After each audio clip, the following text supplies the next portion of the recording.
ఏంటి 50% వరకు తగ్గింపా? అవును మరి, మన గాయత్రి రెడ్డి సిల్క్స్ వీవర్ సేల్లో. ఆ, అయితే ఒక రచయిత పాట రాయడం దానికి ఇప్పుడు ఒక పాట రాద్దామని కూర్చుంటే 100 తలనొప్పులు ఉన్నాయి సార్. మనోభావాలు అంటారు, ఒక పరిధి ఉంటుంది, చాలా సమస్యలు ఉంటాయి. వాటన్నిటికీ తోడు అనంత శ్రీరాము ఇప్పుడు మిగతా నెగిటివిటీని తెచ్చి పైన వేసుకున్నారు, ఒక భావజాలాన్ని తెచ్చి పైన వేసుకున్నారు. 4 స్టేజీల మీద 4 మాటలు మాట్లాడుతున్నారు. రేపు ఉదయం మీరు కూర్చొని ఇంకో పాట రాసేటప్పుడు వీటన్నిటిని మోయాలి, వీటన్నిటికీ జస్టిఫికేషన్ ఇవ్వాలి. మీరు ఓపెన్ అయి మాట్లాడారు కాబట్టి రేపటి నుంచి మీ పాట ప్రయాణానికి ఇలా ఓపెన్ అవ్వడం అడ్డంకి కాదా? కాదు, ఎందుకంటే ఏది మాట్లాడానో అది పూర్తి ఎరుకతో మాట్లాడాను. నాకు ఆ భావజాలం ఉంది కాబట్టి ఆ భావజాలాన్ని నా పాటలో అంత ముందు ఎప్పుడు చొప్పించలేదు, ఆ తర్వాత కూడా ఎప్పుడూ చొప్పించిన. అది నేను ప్రయత్నపూర్వకంగా పక్కకు తప్పుకోవాల్సిన అవసరం లేదు. అలాగే ఇప్పటి సమకాలీన సందర్భాల్లో నేను చేసిన వ్యాఖ్యలు కూడా అప్పుడు నేను ఏం మాట్లాడానో అవన్నీ గుర్తుండే చేశాను కాబట్టి దానికి సంబంధించి దాన్ని వంకగా చూపించి అడిగిన అప్పుడు మాట్లాడిన ప్రతి వాక్యానికి ఇప్పుడు మాట్లాడిన ప్రతి వాక్యానికి సుస్పష్టమైన వివరణ ఇవ్వగలిగే సరంజామా అంతా నా మెదడులో ఉంది కాబట్టి ఇవేవి నాకు ఇబ్బంది కావు. తర్వాత కూడా ఐటమ్ సాంగ్స్ వస్తే ఐటమ్ సాంగ్స్ రాస్తాను, ఇంట్రడక్షన్ సాంగ్లు వస్తే ఇంట్రడక్షన్ సాంగ్లు రాస్తాను. ఎంత వినోదం కావాలో అంత వినోదం అందిస్తాను. సెక్యులరిజం సాంగ్స్ వస్తే రాస్తారా? సెక్యులరిజం, ఈశ్వరు అల్లా యేసు ఒకటే కదరా బాసు అని అనంత శ్రీరామ్ చెప్పాల్సి వస్తే చెప్తారా? ఆ పాత్ర అదే చెప్పాలంటే అదే చెప్తాను. సినిమా పరంగా చెప్తారు కానీ అనంత శ్రీరామ్గా చెప్పను. బట్ మీరు ఒక స్టేజ్ మీద హిందూ పరిషత్ స్టేజ్ మీద మాట్లాడిన తర్వాత నుంచి మాత్రం అది మాట్లాడిన తర్వాత రోజు నుంచి మీ మీద పనిగట్టుకొని నెగిటివిటీ క్రియేట్ చేసే పర్సన్స్ ఎక్కువయ్యారు అని ఒక వాదన సోషల్ మీడియాలో వినిపిస్తుంది. ఇది మీకు అర్థమవుతుందా? కాన్షియస్గా తెలుస్తుందా? ఇంకో 100 రెట్లు ఎక్కువ అవనివ్వండి, ఏం పర్లేదు. మీకు అర్థమవుతుంది ఇది? అంటే సిద్ధపడే కదండి మాట్లాడింది. అంటే ఒకటి మనం మాట్లాడే మాట యొక్క ప్రస్తుతాన్ని, గతాన్ని, భవిష్యత్తుని ఊహించకుండా మనం మాట వదలడం అంటే మనకు పరిపక్వత లేనట్టు. ప్రతి మాట యొక్క 3 కాలాల ఫలితాలని ఊహించే బయటికి మాట్లాడతాం సార్. ఇవన్నీ ఊహించే మాట్లాడాను. అయితే అదే స్టేజ్ మీద మీరు మాట్లాడేటప్పుడు కల్కి అని చెప్పి ఒక సినిమాని నేరుగా ప్రస్తావించారు. అయితే నేను ఓపెన్గా అడుగుతున్నాను, తెలుగు సినిమా పరిశ్రమలో పౌరాణికాల్లో విలన్ రోల్స్కి ఒక గ్లామర్ తీసుకొచ్చిన నటుడు సీనియర్ ఎన్టీఆర్ మాత్రమే. రావణ బ్రహ్మ క్యారెక్టర్ కానీ, లేదా కర్ణుడి క్యారెక్టర్ కానీ, దుర్యోధనుడి క్యారెక్టర్ కానీ, వీటన్నిటికి కూడా ఒక గ్లామర్ అద్ది వాటిని జస్టిఫై చేసిన వ్యక్తి ఆయన సినిమా పరంగా. మీరెందుకు అదే స్టేజ్ మీద ఎన్టీఆర్ పేరు కానీ, ఎన్టీఆర్ గారి సినిమా పేర్లు కానీ ప్రస్తావించలేకపోయారు? అప్పటి ఎన్టీఆరే కాదు, నేను సినిమా పేరు ప్రస్తావించాను కానీ ప్రభాస్ అన్న పేరు కానీ ఆ సినిమాకి సంబంధించిన ఎవరి పేరు ప్రస్తావించలేదు. ఎందుకంటే నా వ్యతిరేకత వ్యక్తిత్వం మీద కాదు కదా, ఆలోచన విధానం మీద. అప్పటి ఆ సినిమా దర్శకులు, ఇప్పటి ఈ సినిమా నిర్మాతలు కర్ణుడి పాత్ర గురించి చేసిన ఒక్క దానవేరు స్వర్కర్నే కాదు, కొన్ని సినిమాలు కూడా ఉన్నాయి. అలాగే ఇప్పుడు ప్రస్తుత కాలంలో కల్కి ఒకటే వచ్చింది కాబట్టి అవన్నీ చెప్పాను తప్పితే వ్యక్తుల పేర్లు చెప్పలేదు. ఎందుకంటే ఎన్టీఆర్ గారికి నేను అభిమాని కాకపోలేదు కదా. ఆయన అందం, ఆయన వర్చస్సు, ఆయన ఆంగికం, వాచకం, ఆహార్యం అన్నీ ఇష్టమే నాకు. ఇక్కడ నా వాదన ఏంటి, అక్కడ ఆ సినిమాలో తీసిన ఆలోచన విధానం మీద. కర్ణుడు ఎప్పటికీ భీముడి కంటే ధైర్యవంతుడు కాదు, అర్జునుడి కంటే గొప్పోడు కాదు. అది చూపకుండా విలన్ని హీరోగా చూపెట్టడం అనేది కరెక్ట్ కాదని. అదేంటి, మనం సృష్టించిన పాత్ర అయితే పర్లేదు, మనం సృష్టించిన పాత్ర ఒక క్రిమినల్ అయినా ఆ పాత్ర, ఆ కథకు అతనే హీరో అయితే హీరోయే, ఎవరు కాదనలేరు. కానీ ఇవి ఇతిహాసాలని ఒకరు మన ప్రాచీన చరిత్రని ఇతిహాస రూపంలో రాసినప్పుడు వీలైతే అదే తీయాలి. కానీ ఈ సినిమాకు బాగుంటుందని చెప్పి ఒక పాత్ర యొక్క తీరుతెన్నుల్ని మార్చేయకూడదు సార్. అంటే ఈ ప్రశ్న ఎందుకు అడిగానంటే, కొంతమంది ఇలా ఇంటర్వ్యూ జరుగుతున్నప్పుడు మిమ్మల్ని ప్రశ్నలు అడగమని చెప్పి సోషల్ మీడియాలో క్వశ్చన్ చేశాను అన్నమాట. అడగమనండి, అవన్నీ నేరుగా వచ్చి అడగమనండి. వాళ్ళు అడిగింది ఏంటంటే కల్కి సినిమా ప్రస్తావన తీసుకొచ్చిన అనంత శ్రీరాము దానవీర సూరకర్ణ ప్రస్తావన ఎందుకు ఎత్తలేదు అదే స్టేజ్ మీద అని చెప్పి అడిగారు అనమాట. అప్పటి ఆ సినిమా అన్నాను కదా.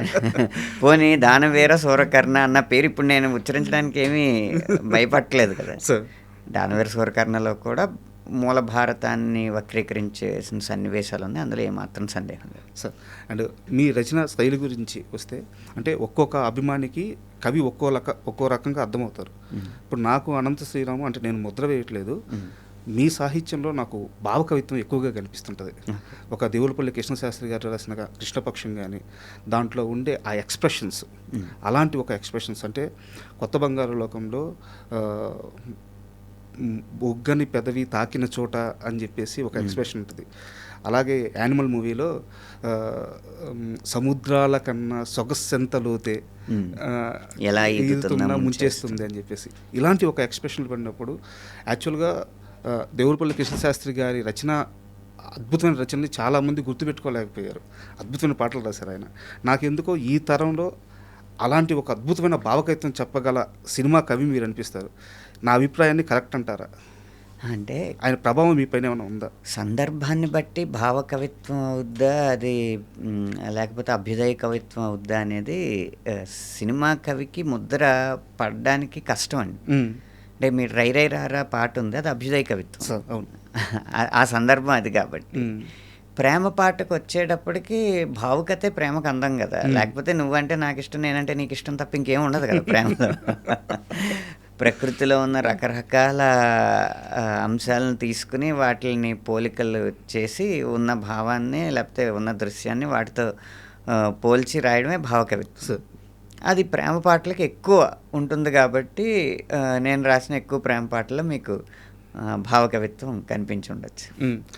మీ శైలి ఏమంటే ఏం చెప్తారు సార్? అసలు అనంత శ్రీరాము ఇక్కడ చాలా స్ట్రాంగ్ లేదా ఇది నా జోను అని మీరు చెప్పగలిగేది ఏంటి? నా శైలి ఏంటంటే ఇప్పుడు ఎక్కువ ట్యూన్లకి రాసే సంస్కృతి కాబట్టి ట్యూన్కి రాసినప్పుడు నేను రాస్తే దీర్ఘంలాగా హ్రస్వంలాగా వినిపిస్తుంది. అలాగే ట్యూన్కి అడ్జస్ట్ చేయడానికి అన్నట్టు గ్రాంధిక భాషలో వ్యాకరణం ఉండదు.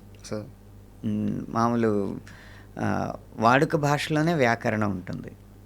అది చెప్పడానికి చాలా సులువు, కానీ అది సాధనలో పెట్టడం చాలా కష్టం. అంటే నిజంగా నేనైనా ఇలా నీ జతలో ఉన్నా అనేది మాట్లాడినట్టు ఉంటుంది, కానీ ఆ ట్యూన్కి అది తట్టడం కష్టం. అందుకే చాలామంది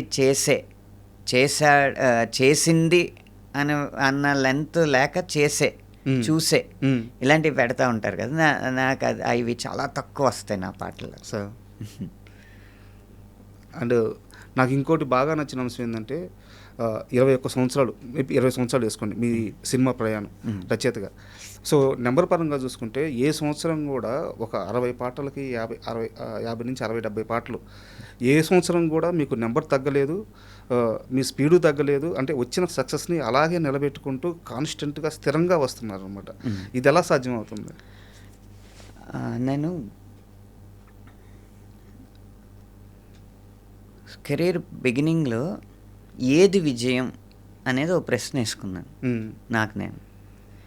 ఏది విజయం అని ప్రశ్న వేసుకున్నప్పుడు అన్నిటికంటే పెద్ద బడ్జెట్ సినిమాలో రాయడం విజయమా, లేకపోతే మన పాటలో ఆటోల దగ్గర నుంచి సంతల్లో లౌడ్ స్పీకర్స్ వరకు మోగడం విజయమా, లేకపోతే ప్రతి ఒక్కరూ తన ప్లేలిస్ట్లో మన పాటలు పెట్టుకుని పడుకునేటప్పుడు వినడం విజయమా? ఇవన్నీ ఆలోచిస్తుంటే నాకు అనిపించింది ఏంటంటే అసలు అవేమీ విజయం కాదు, నిలకడొక్కటే విజయం అని నాకు అనిపించింది. ఎందుకు అంటే సినిమా విజయాన్ని బట్టే పాటల విజయాలు ఆధారపడి ఉంటాయి. మన హిట్ సినిమాలో ఇప్పుడు మీరు రాగానే పెద్ద సినిమా గురించి పెద్ద పాటల గురించి ఊసెత్తినందుకు పెద్ద హిట్ అయిందనే. అది మన చేతిలో లేదు. సినిమా విజయం అనేది దర్శకుడి చేతిలో ఉంది. కాకపోతే విజయవంతమైన సినిమాలో వెళ్ళిపోయే పాటలు కాకుండా గుర్తుండిపోయే పాటలు రాస్తే కొన్నాళ్ళు విజయవంతమైన సినిమాలు రాకపోయినా అప్పటి పాటలు గుర్తొచ్చి ఇది రాసింది ఇతనే కదా అని ఆ దర్శకుడికి మనం స్ఫురించాలి. అప్పుడు మళ్ళీ పాటలు వస్తాయి. అలా అప్పుడప్పుడు విజయాలు వచ్చినప్పటికీ కూడా ఆ విజయం ఒక ముద్ర వేసే విజయంగా ఉంటే ఖచ్చితంగా మన విజయం కొనసాగుతూ ఉంటుంది అని పెట్టుకుని ప్రతి పాటకి ఒక నాణ్యత ఉండేలాగా ప్రయత్నించినది. ఐటమ్ సాంగ్ నుంచి ప్రేమ గీతం వరకు ఏదైనా ఓకే. నా తాలూకు నాణ్యత ఉండడానికి ప్రయత్నించాను. అది నిలకడ ఇచ్చింది నాకు, అది కాపాడింది. అందుకనే ఎప్పుడు ఏ రోజు నేను బాహాటంగానే ఒప్పుకునేది ఏంటంటే, ఏ రోజు నెంబర్ 1 ఎవరంటే అనంత శ్రీరామ్ పేరు రాదు. కానీ ఆ నెంబర్ 1 పేర్లు మారుతూ ఉంటాయి, నెంబర్ 2 పేరు నాది ఉంటుంది. అది సేఫ్ గేమా? అది సేఫ్ గేమ్ కాదు, నాకు నా విధానంలో నాకు కుదిరిన అంశం అది. సార్